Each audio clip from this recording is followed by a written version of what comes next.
Información precisa, completa, veraz, objetiva e independiente. Directo a tu pantalla. Voz de América en RCR 750.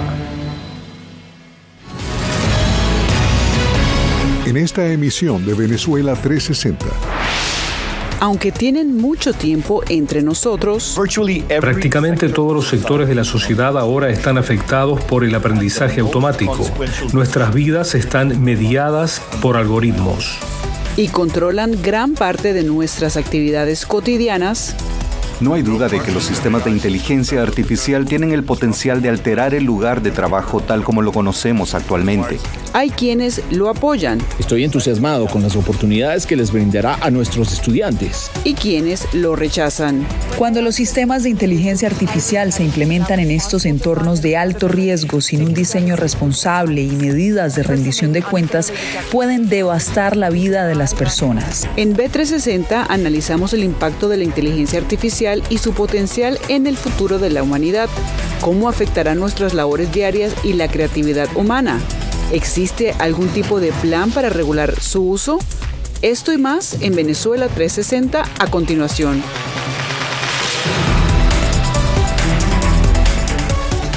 Hola y bienvenidos, soy Cristina Caicedo Smith y los acompaño desde Washington. Esta semana en Venezuela 360 les informamos desde el Congreso con Belén Mora sobre la inteligencia artificial, quienes están a favor y en contra. Desde la Casa Blanca hablamos sobre el Día de la Tierra y las iniciativas con Natalie Salas Guaitero y sobre todo las iniciativas de la administración Biden en materia de cambio climático. Y desde Nueva York, Ronen nos acompaña en Broadway, ya que le dice adiós a una de sus obras magistrales de mayor trayectoria. Cobertura en equipo con Belén, Natalie y Ronen. Y bueno, empezamos con el tema de inteligencia artificial, la cual es definida por la Universidad de Stanford en Estados Unidos como la ciencia e ingeniería para hacer máquinas inteligentes con la tarea de comprender la mente humana y reproducirla. Belén, si la inteligencia artificial lleva años entre nosotros, al menos en Estados Unidos, ¿por qué existe tanta curiosidad y recato en este momento sobre su funcionalidad? Hola Cristina, y con el lanzamiento de aplicaciones de inteligencia artificial generativa, que es diferente a la inteligencia artificial convencional que conocemos y que está presente entre nosotros desde hace varios años. Con el lanzamiento de aplicaciones como ChatGPT, Midjourney o DALL-E recientemente, creció la fascinación entre los usuarios por la cantidad de funciones y las múltiples funciones que éstas pueden realizar.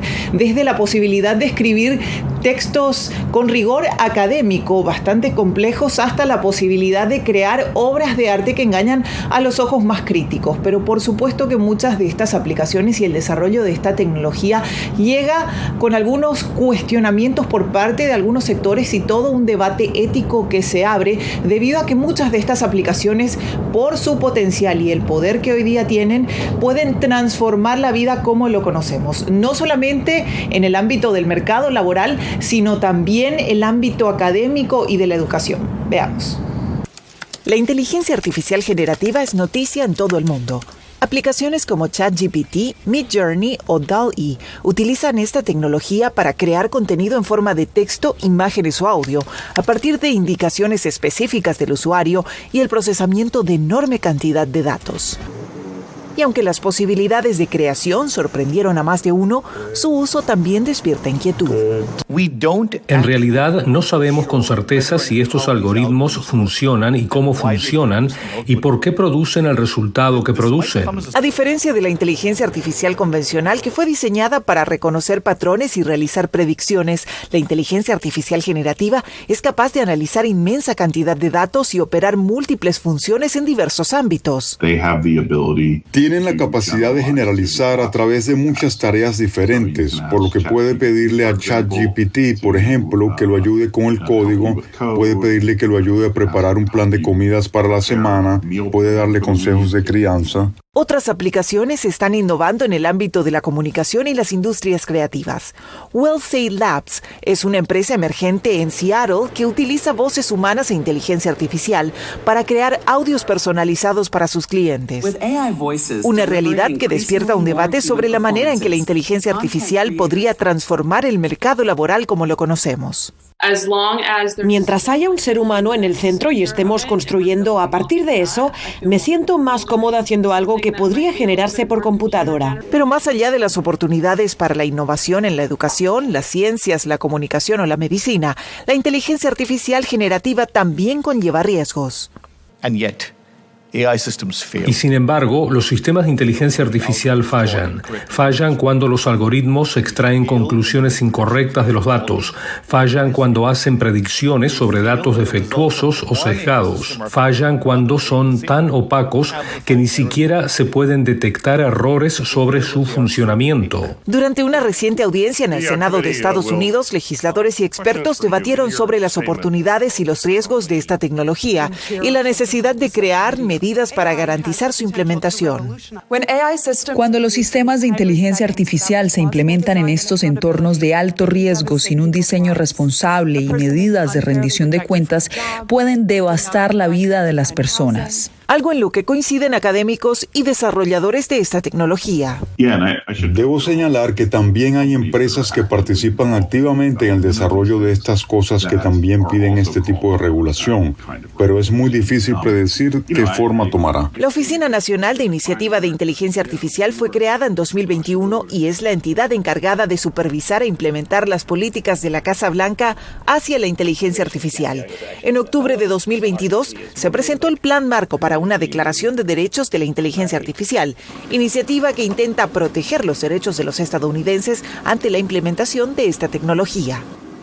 Y a pesar de que esta tecnología despierta cierta fascinación en algunos sectores por la manera en que esto puede transformar nuestras vidas, recientemente hemos visto y hemos escuchado por parte de algunos expertos y académicos solicitar que se detenga el desarrollo de esta tecnología por al menos 6 meses. ¿Esto para qué? Para que los gobiernos puedan desarrollar las regulaciones que sean necesarias para que se pueda dar un desarrollo y una implementación de esta tecnología. Hablamos de la inteligencia artificial generativa de una manera que sea ética y de una manera que también pueda, en cierta manera, resguardar el derecho de las personas ante el uso de esta tecnología. Cristina. Muchas gracias, Belén Mora. Nos trasladamos sobre el mismo tema, sin embargo, en Venezuela, ya que algunos activistas están hablando sobre lo que está ocurriendo en Venezuela con el uso de noticias falsas. ¿Cómo se pueden identificar y qué recomiendan los expertos? Veamos. Hace apenas un mes, YouTube suspendió al menos 5 canales que promovían tendencias favorables al gobierno de Nicolás Maduro y cuyo contenido estaba asociado a la desinformación o a noticias falsas. Pero en Venezuela hay un uso de inteligencia artificial que es negativo y es cuando el sistema de propaganda oficial, el aparato estatal, utiliza la inteligencia artificial para difundir información falsa. Uno de esos canales de YouTube simulaba ser un noticiero de televisión, pero sus presentadores eran creados a través de un programa que permite que los labios del personaje en pantalla se sincronicen con un guión. Lo que pasó con Maduro y la inteligencia artificial fue el modo en que lo usaron un deepfake, crearon un avatar, un personaje que no existe en un noticiero que tampoco existe, para promocionar una realidad que tampoco existe. Algo que al mandatario venezolano le pareció original. Les digo, no es la inteligencia artificial, es la inteligencia popular, la inteligencia revolucionaria. Le pregunté a la inteligencia artificial cómo me vería de... Pero no solo para dar noticias a favor de su gobierno. Nicolás Maduro también se ha valido de sus redes para bromear con el uso de esta tecnología. Dripping en la calle. Está utilizándolo para verse más cercanos a la gente, entendiendo muy bien y leyendo muy bien qué tipo de información consume el público de esa red social. Defensores de derechos digitales señalan al Estado venezolano de usar dinero público para multiplicar su narrativa en plataformas en línea o en redes sociales, sin rendir cuentas a la población. Pagan publicidad en Facebook, en Twitter, en YouTube, para que a mucha gente le aparezca ese contenido falso. Entonces no solamente que crean información falsa para que se difunda, es que pagan para que se impulse. Ante la vorágine de imágenes que pueden ser manipuladas a través de la inteligencia artificial, expertos sugieren verificar esos contenidos con otras fuentes antes de divulgarlas o darlas como ciertas. Adriana Núñez Rabascal, Voz de América, Caracas, Venezuela.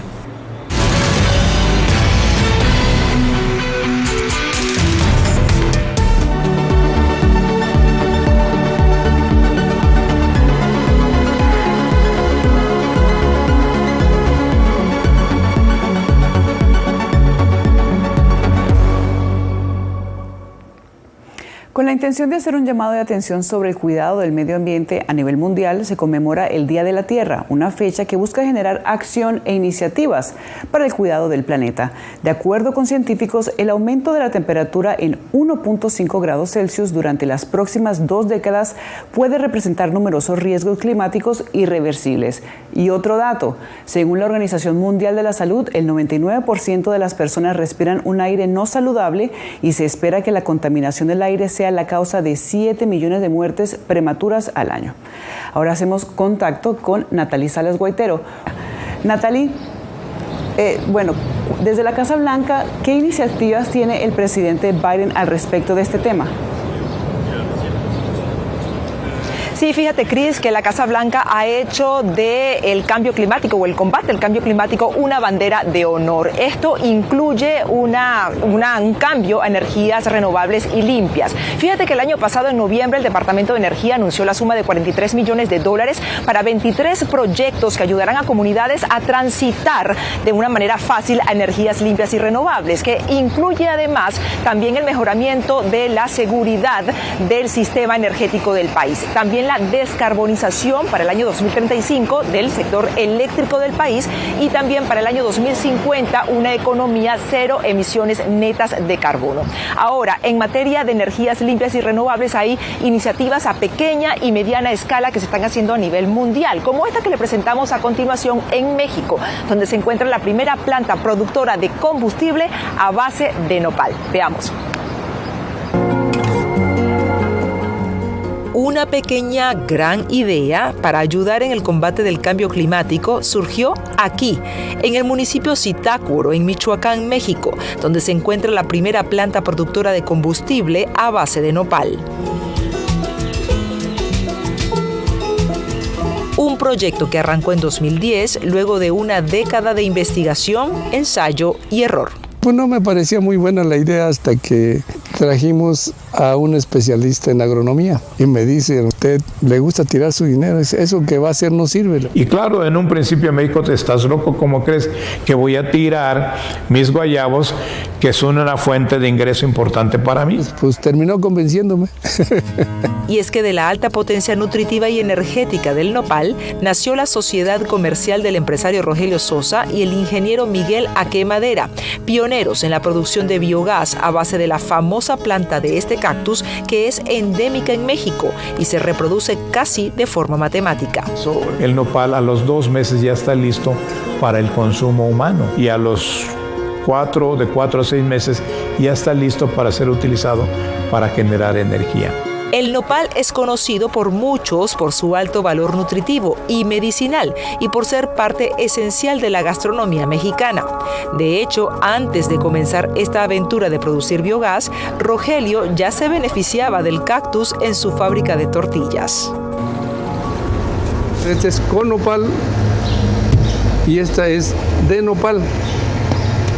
Pero para Miguel, el nopal representaba algo más. Me dediqué entonces a investigar el tema de las energías renovables. Incrédulos decían, no, pero esto, estás loco, esto no es el momento, no es el tiempo. Pues estamos hablando de 1973, cuando yo termino la carrera. México está nadando en petróleo.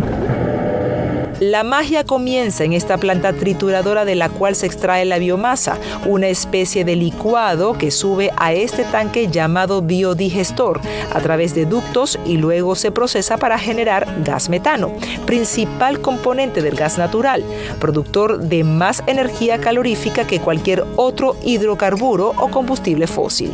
Uno de los momentos más satisfactorios fue cuando escaseó la gasolina y había colas en las gasolineras. Y yo pasaba y decía, hijo, qué problema. Pero si tuviéramos un poco más de siembra de nopal, esto no sucedería y no tendríamos que andar preocupándonos por la cuestión energética. Y la contaminación se evitaría. Y este es quizás el principal beneficio, un tipo de energía limpia que cuida el medio ambiente, ya que no produce gases de efecto invernadero, sin comprometer su capacidad de rendimiento. Más detalles de esta iniciativa de biogás a raíz del cactus de nopal lo pueden ver en el documental de La Voz de América, que ya está disponible en nuestra plataforma OTT. Y volviendo a Estados Unidos, Cris, recordemos que el año pasado se aprobó la ley contra el cambio climático, que incluye proyectos de energía limpia y renovable por un monto de $375 mil millones, que es la inversión más grande que ha hecho Estados Unidos en su historia y se va a estar distribuyendo por el lapso de una década. Cris. Muchas gracias, Natalie.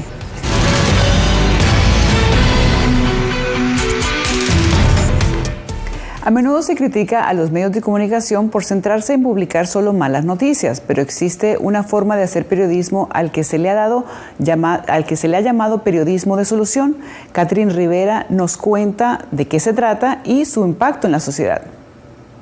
En 2015, la periodista Brit Sellner investigó la pobreza infantil en Cleveland, una ciudad en Estados Unidos ubicada en el estado de Ohio. En ese momento, la ciudad tenía una de las tasas de pobreza infantil más altas del país, pero su investigación reveló otros datos preocupantes.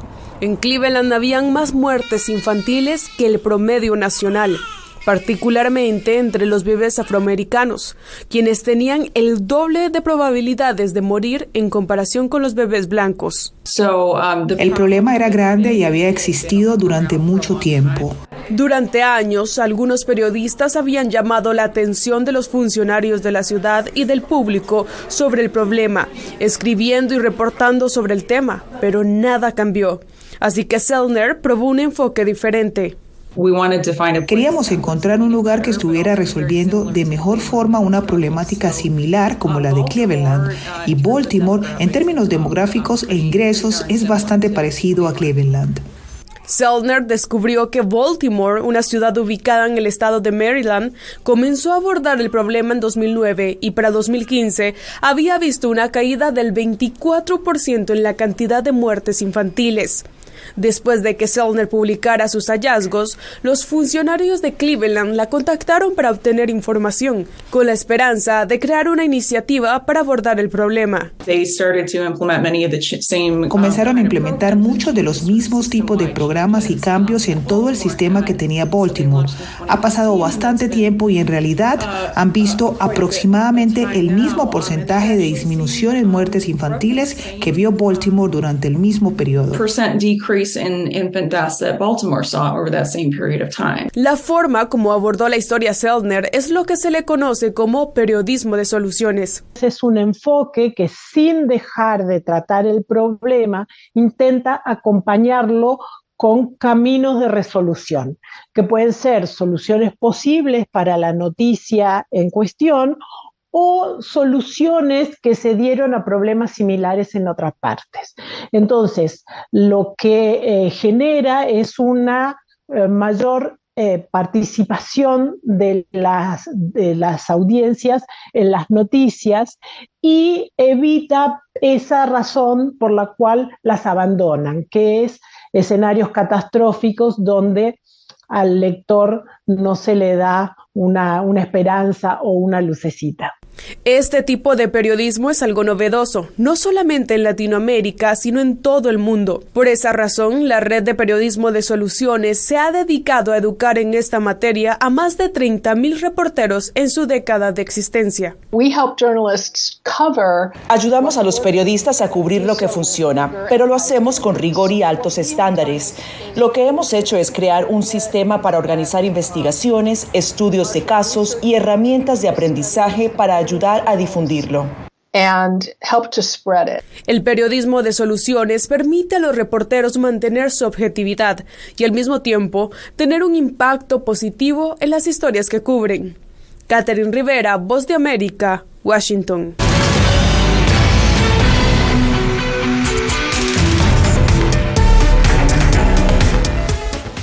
Luego de 35 años y casi 14,000 funciones, el espectáculo de mayor duración en la historia de Broadway, El Fantasma de la Ópera, bajó el telón y dijo adiós. Según sus productores, problemas económicos y de bajas ventas fueron en parte las razones del cierre del espectáculo.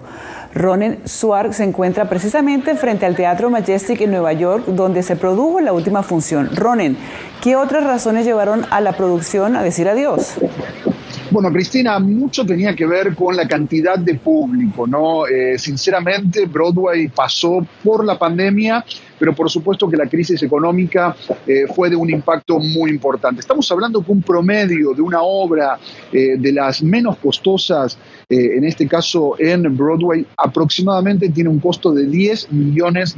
Estamos hablando de un número muy impactante. Bueno, aquí atrás nuestro, que es el Majestic Theater, en este lugar es donde ahora están removiendo toda la escenografía para que nuevas producciones se hagan. Pero la emoción, mucha de la gente que ha venido cantidad de veces a ver esta obra, porque por supuesto es uno de los tantos clásicos que, como por ejemplo Cats, que también estuvo 20 años, pero luego tienen que ir renovándose y de alguna u otra manera dejan lugar para nuevas producciones, nuevos actores y nuevos elencos.